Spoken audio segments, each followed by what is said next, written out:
असा प्रकार घडलेला आहे हिंगोलीमध्ये अल्पवयीन मुलीवर अत्याचार करण्यात आल्याचं सध्या समजतंय।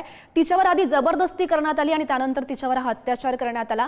महत्त्वाची अपडेट, मुलगी गर्भवती झाल्यानंतर तिला गर्भपाताच्या गोळ्या देऊन गर्भपात करण्यास भाग पाडल्यानं एकच खळबळ माजली आहे। पीडितेच्या फिर्यादीवरून नरसी पोलीस ठाण्यात आरोपी विरोधात गुन्हा दाखल सुद्धा झाल्याचं बघायला मिळत आहे। धक्कादायक असा प्रकार म्हणावा लागेल जो हिंगोलीमध्ये घडलेला आहे।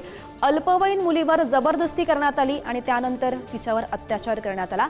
या संदर्भात अधिकची माहिती जाणून घेऊयात। आमचे प्रतिनिधी संतोष भिसे सध्या आपल्यासोबत आहेत। संतोष, खरं तर धक्कादायक असा प्रकार म्हणावा लागेल। पोलीस या घटनेचा कशा प्रकारे तपास करतात, काय कारवाई नेमकी केली जाते?